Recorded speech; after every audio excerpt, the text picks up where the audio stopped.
Doctor Zakir নায়কের প্রশ্নের উত্তর শুনে হিন্দু মেয়ে মুসলিম হয়ে গেল। চলুন ভিডিওটা দেখে আসি। আমি আপনাকে ধন্যবাদ জানাতে চাই। আপনি আমার চোখ খুলে দিয়েছেন। যে কোনো কিছু অন্ধভাবে অনুসরণ না করা কতটা গুরুত্বপূর্ণ সেটা আমি এখন বুঝতে পারছি।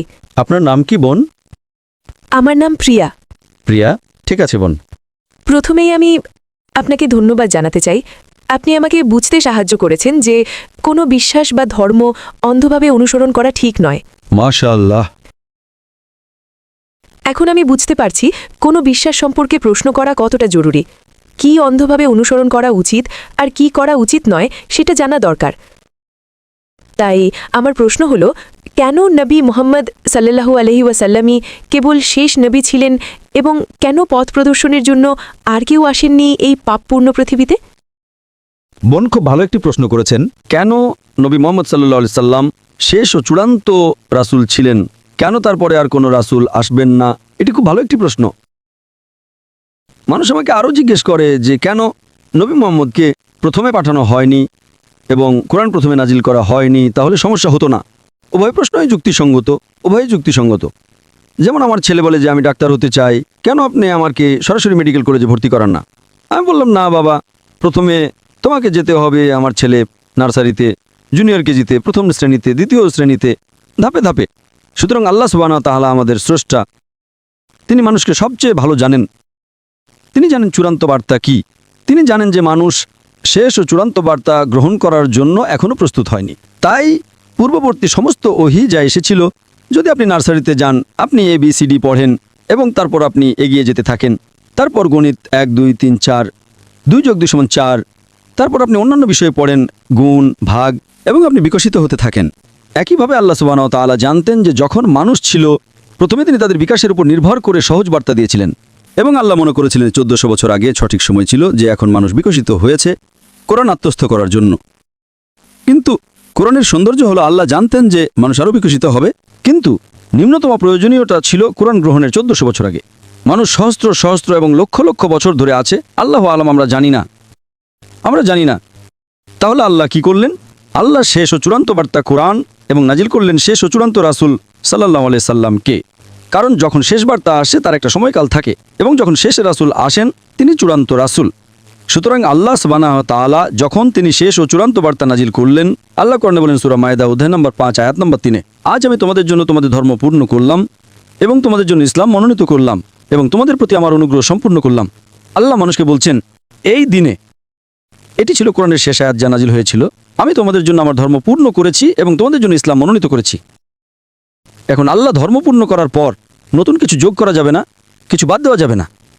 যদি কিছু যোগ করা হয় তার মানে আগেরটি সম্পূর্ণ ছিল না। ঠিক আল্লাহ 5টি 10টি আঙুল দিয়েছেন, যদি আপনি একাদশটি যোগ করেন তবে এটি সম্পূর্ণ নয়। তাই আল্লাহ দিন পূর্ণ করেছেন এবং শেষ ও চূড়ান্ত ওহী কোরআন, শেষ ও চূড়ান্ত রাসূল মুহাম্মদ সাল্লাল্লাহু আলাইহি ওয়াসাল্লামের মাধ্যমে।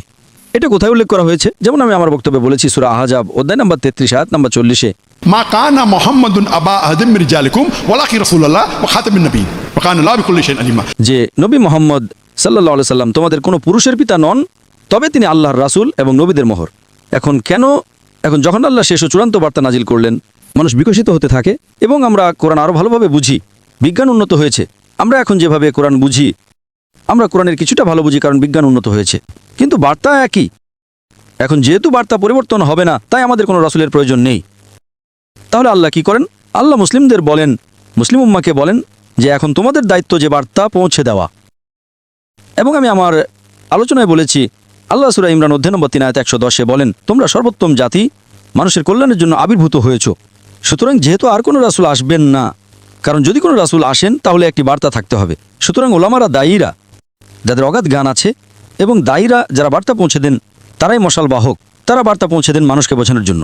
তাই আমাদের দায়িত্ব বিশ্বের বিভিন্ন প্রান্তে যাওয়া এবং সমগ্র মানব জাতির কাছে বার্তা পৌঁছে দেওয়া। তাই কেউ বলতে পারবে না যে বার্তা আমাদের কাছে পৌঁছায়নি। এখন একবার চূড়ান্ত বার্তা সেখানে থাকলে আল্লাহ একটা সময়কাল দেন। আমরা জানি না পৃথিবী কবে শেষ হবে, তার একটা সময়কাল আছে। আমরা জানি না, আল্লাহ জানেন কবে পৃথিবী শেষ হবে, কেবল আল্লাহই জানেন। কিন্তু পৃথিবী ধ্বংসের কিছু আলামত আছে। হাদিসে ছোট আলামত এবং বড় আলামত আছে। ছোট আলামতের মধ্যে আমার ফেসবুক পেজে আমি 87টি ছোট আলামত এবং 10টি বড় আলামত দিয়েছি। ছোট আলামতের মধ্যে প্রথম আলামতগুলোর মধ্যে একটি হলো পৃথিবী ধ্বংসের ছোট আলামত হলো শেষ ও চূড়ান্ত রাসূল নবী মুহাম্মদ সাল্লাল্লাহু আলাইহি ওয়াসাল্লামের আগমন। এটি একটি ছোট আলামত। যে এখন পৃথিবী শেষ হতে যাচ্ছে, কিন্তু কত সময় লাগবে আল্লাহ আলাম। 100 বছর, 200 বছর, 1000 বছর, 10,000 বছর, আমরা জানি না। সুতরাং এটি ছিল প্রথম ছোট আলামত, শেষ ও চূড়ান্ত রাসূলের আগমন। পৃথিবী ধ্বংসের প্রথম কয়েকটি আলামত, প্রাথমিক আলামত হলো মুহাম্মদ সাল্লাল্লাহু আলাইহি ওয়াসাল্লামের আগমন। তারপর আরও অনেক আলামত আছে, আপনারা আমার ফেসবুকে যেতে পারেন। তারপর বড় আলামতগুলো শুরু হবে। সুতরাং আল্লাহ নতুন কোনো রাসূল পাঠাননি, কারণ কোরআন হলো শেষ ও চূড়ান্ত বার্তা। নতুন কোনো বার্তা নেই, নতুন কোনো রাসূল নেই। কিন্তু আল্লাহ নিশ্চিত করেছেন যে তিনি মুসলিম উম্মাহকে বলেছেন যে আমাদের অন্যদের কাছে বার্তা পৌঁছে দিতে হবে, এবং তিনি বলেছেন যে মুসলমানের জন্য সবচেয়ে ভালো পেশা হলো একজন দায়ীর, যা আমি আমার আলোচনায় টাচ করেছি। নবী মুহাম্মদ সাল্লাল্লাহু আলাইহি ওয়াসাল্লাম ছিলেন শেষ রাসূল, এবং আমি আমার আলোচনায় বলেছি যেহেতু তিনি ছিলেন শেষ রাসূল, তিনি ছিলেন রাহমাতুল লিল আলামিন। যদি না হতেন তাহলে তিনি কেবল আরববর্ষের রহমত হতেন। ঠিক, যদি আরেকজন রাসূল আসতেন তাহলে হয়তো তিনি কেবল একদল মানুষের জন্য হতেন, সম্ভবত আরববর্ষের জন্য। মনে করেন কোরআন হয়তো 100 বছর, 1000 বছর, 2000 বছরের জন্য, আমরা জানি না।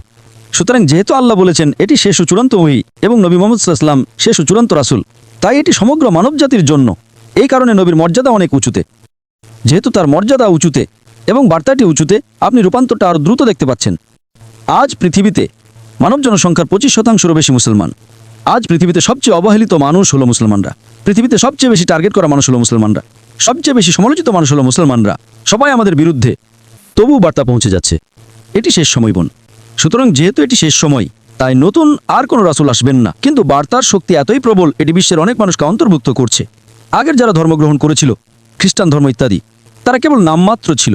আজ পৃথিবীতে যখন মানুষ খ্রিস্টান বলে, তারা খ্রিস্ট ধর্ম পালন করে না। যেসব মানুষ ধর্ম পালন করে, ব্যবহারিকভাবে কোনো ধর্ম পালন করে, 1 নম্বরে আছে ইসলাম। সুতরাং বোন, মূল উত্তর হলো যেহেতু বার্তাটি শেষ, তাই রাসূলকেও শেষ হতে হবে। কিন্তু বার্তাটি এতই শক্তিশালী এবং রাসূল এতই প্রেমময়, এতই শক্তিশালী, এতই সার্বজনীন, যেটি বিশ্বকে পরিবর্তন করছে। আশা করি প্রশ্নের উত্তর পেয়েছেন বোন। আপনাকে অনেক ধন্যবাদ। আর কোনো প্রশ্ন আছে বোন? হ্যাঁ, স্বাগতম। শুকরান। আমার শুধু শেষ প্রশ্ন আছে, কেনই বা আল্লাহ এই পৃথিবী সৃষ্টি করলেন আর আমাদের এই পরীক্ষার মধ্যে ফেললেন, যখন তাকে এটি শেষ করতে হবে, পৃথিবীকে আবার শেষ করতে হবে? বোন আরেকটি গুরুত্বপূর্ণ প্রশ্ন করেছেন যে আল্লাহ কেন এই পৃথিবী সৃষ্টি করলেন এবং কেন আমাদের এই পরীক্ষার মধ্যে ফেললেন যদি তাকে এটি শেষ করতে হয়। এই প্রশ্নের উত্তর দেওয়া হয়েছে সূরা জারিয়াত অধ্যায় নম্বর 51 আয়াত নম্বর 56। ওয়ামা খালাকতুল জিন্না ইল্লা লিয়াবুদুন ওয়ামা খালাকতুল জিন্না ওয়াল ইনসা ইল্লা লিয়াবুদুন। আমি জিন ও মানুষকে সৃষ্টি করেছি কেবল আমার ইবাদত করার জন্য। এই জীবন বোন পরকালের জন্য একটি পরীক্ষা। আল্লাহ কোরআনে সূরা মুলক অধ্যায় 67 আয়াত নম্বর 2 বলেন, আল্লাযী খালাকাল মাউতা ওয়াল হায়াতা। তিনি মৃত্যু ও জীবন সৃষ্টি করেছেন পরীক্ষা করার জন্য যে তোমাদের মধ্যে কর্মে কে উত্তম। সুতরাং এই জীবন বোন পরকালের জন্য একটি পরীক্ষা। যেমন আপনি একজন শিক্ষককে জিজ্ঞেস করছেন কেন আপনি পরীক্ষা নিচ্ছেন।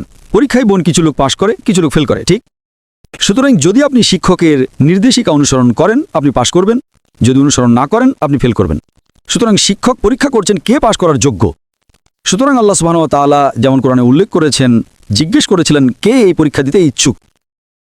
আল্লাহ কোরআনে বলেন, আমরা মানুষরা বোকা ছিলাম এটি গ্রহণ করার জন্য। পাহাড়গুলো কেঁপে উঠল, আমরা গ্রহণ করব না। তাই আল্লাহ বলেন কে এই পরীক্ষা দিতে ইচ্ছুক। অবশ্যই আপনি এবং আমি মনে রাখি না, ঠিক? আপনি আর আমি মনে রাখি না বিচারের দিন, আবার আমরা মনে করব। তাই আল্লাহ কোরআনে বলেন যে পাহাড়গুলো কেঁপে উঠল, আমরা না, আমরা মানুষরা বোকা ছিলাম যারা চ্যালেঞ্জটি গ্রহণ করেছিলাম। যদি আপনি পাশ করেন, আপনি ফেরেশতাদের চেয়ে উঁচুতে পরিণত হন। আপনি জানেন ফেরেশতারা আল্লাহর সৃষ্টি, যারা আল্লাহ যা বলেন সব অনুসরণ করে, তাদের কোনো বিকল্প নেই। সুতরাং যদি তাদের কোনো বিকল্প না থাকে, তারা বিরুদ্ধে যেতে পারে না, তাহলে আল্লাহকে অনুসরণ করার মাহাত্ম্য কি? তারা ভালো। সুতরাং যদি মানুষকে আল্লাহর অবাধ্য হওয়ার বা আল্লাহর আদেশ পালন করার বিকল্প দেওয়া হয়, আমাদের স্বাধীন ইচ্ছা আছে। যদি আমরা আল্লাহর আদেশ পালন করি স্বাধীন ইচ্ছে দেওয়ার পরও, তবে আমরা ফেরেশতাদের চেয়ে উঁচুতে পরিণত হই। যদি পালন না করি, আমরা নিচে যাই। তাই আল্লাহ আমাদের জিজ্ঞেস করলেন, তোমরা কি সেই পরীক্ষা দিতে চাও যেখানে অন্যরা সবাই মুসলিম, গাছ মুসলিম, পাহাড় মুসলিম, তারাওরা মুসলিম। মুসলিম মানে যে নিজের ইচ্ছাকে ঈশ্বরের কাছে সমর্পণ করে। তাদের স্বাধীন ইচ্ছে নেই, কেবল জিন এবং মানুষের স্বাধীন ইচ্ছা আছে। সুতরাং যদি আপনার স্বাধীন ইচ্ছে থাকে এবং আপনি আল্লাহর অবাধ্য হন, আপনি জাহান্নামে যান। যদি আদেশ পালন করেন, আপনি সর্বোচ্চ উচ্চতে পরিণত হন। যদি ব্যর্থ হন, তবে আমরা ছিলাম সেই মানুষ যারা বলেছিলাম আমরা পরীক্ষা দিতে চাই। সুতরাং আল্লাহ সুবহানাহু ওয়া তাআলা একটি নতুন সৃষ্টি তৈরি করলেন, মানুষ যাদের নিজস্ব স্বাধীন ইচ্ছা ছিল, এবং আমরা এটি বেছে নিয়েছিলাম। এখন বোন আমরা পরীক্ষার মধ্য দিয়ে যাচ্ছি, এবং পথপ্রদর্শক হলো কোরআন। মানুষের নির্দেশিকা ম্যানুয়াল হলো কোরআন। যখন আপনি কোনো পরীক্ষায় অংশ নেন, তখন একটি পাঠ্যপুস্তক থাকে, ঠিক? পরীক্ষার পাঠ্যপুস্তক হলো কোরআন, আর কোরআনের নির্দেশিকা হলো সহিহ হাদিস। সুতরাং বোন, আমরা এই পৃথিবীতে একটি পরীক্ষার মধ্য দিয়ে যাচ্ছি, পরকালের জন্য পরীক্ষা, এবং সেই কারণেই আমরা উচ্চ নম্বর পাওয়ার চেষ্টা করছি। যদি আমরা পাই, আমরা পাশ করি, আমরা জান্নাতে যাব। যদি আমরা ফেল করি, আমরা জাহান্নামে যাব। সেই কারণে আমরা বলি যে শুধু 5 নম্বর পাওয়ার জন্য ন্যূনতম জিনিস হলো এক ঈশ্বরে বিশ্বাস করা, এবং বিশ্বাস করা নবী মুহাম্মদ সাল্লাল্লাহু আলাইহি ওয়াসাল্লাম ঈশ্বরের বার্তাবাহক। অন্তত আপনি প্রবেশ করেন, যদি আপনি স্কুলে প্রবেশ করেন, অন্তত আপনার পাশ করার সম্ভাবনা থাকে, এবং তারপর আপনি হয়তো দ্বিতীয় শ্রেণী, প্রথম শ্রেণী ডিস্টিংশন পেতে পারেন, কিন্তু অন্তত আপনাকে প্রবেশ করতে হবে। বোন, আপনি কি বিশ্বাস করেন ঈশ্বর একজন? হ্যাঁ, আমি করি। আপনি কি বিশ্বাস করেন নবী মুহাম্মদ ঈশ্বরের বার্তাবাহক? হ্যাঁ, আমি করি। আপনি কি বিশ্বাস করেন মূর্তি পূজা ভুল? হ্যাঁ, অবশ্যই। MashaAllah, خلاص. So if you believe, সুতরাং যদি আপনি বিশ্বাস করেন যে ঈশ্বর একজন, এবং আপনি বিশ্বাস করেন মূর্তি পূজা ভুল, এবং আপনি বিশ্বাস করেন যে নবী মুহাম্মদ সাল্লাল্লাহু আলাইহি সাল্লাম আল্লাহর রাসূল, তবে আমার মতে আপনি একজন মুসলিম। বোন, আপনি কি শাহাদা বলতে চান? আপনি কি শাহাদা আরবিতে বলতে চান? এগুলো আনন্দের অশ্রু বোন। আপনি কি শাহাদা আরবিতে বলতে চান? Yes. yes, MashaAllah. Takbir. আশা করি কেউ আপনাকে জোর করছে না বোন। না। আপনি নিজ ইচ্ছায় গ্রহণ করতে চান। হ্যাঁ। সুতরাং নিশ্চিতভাবেই আপনার ইসলামের ব্যাপারে যথেষ্ট কিছু জ্ঞান থাকতে পারে। হ্যাঁ, আমার আছে। মাশাআল্লাহ বোন, আমি শুধু এটি আরবিতে বলবো আর আপনি তা পুনরাবৃত্তি করতে পারেন বোন। Ashhadu Ashhadu Allah. Allah Have the microphone close, please. Allah Ashhadu Ashhadu Allah Allah ilaha ilaha illallah illallah wa ashhadu وأشهد وأشهد أن محمدا মুহাম্মাদান abduhu আবদুহু wa rasuluhu. ওয়া রাসূলুল্লাহ। আমি সাক্ষ্য দিচ্ছি যে আমি সাক্ষ্য দিচ্ছি যে কোনো উপাস্য নেই কোনো উপাস্য নেই আল্লাহ ছাড়া, আল্লাহ ছাড়া, এবং আমি সাক্ষ্য দিচ্ছি যে এবং আমি সাক্ষ্য দিচ্ছি যে নবী মুহাম্মদ হলেন রাসূল এবং আল্লাহর বান্দা। এবং আল্লাহর বান্দা। Takbir. Takbir. Takbir. Takbir.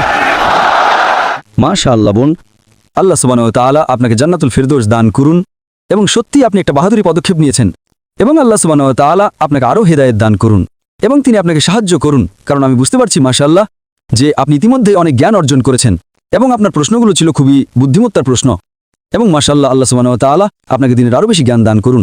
তিনি আপনার পিতামাতা, আপনার পরিবারের সদস্য এবং আপনার বন্ধুদের সঠিক পথ দেখাতে সাহায্য করুন বোন। জাযাকাল্লাহ খায়ের বোন। আপনাকে ধন্যবাদ। MashaAllah.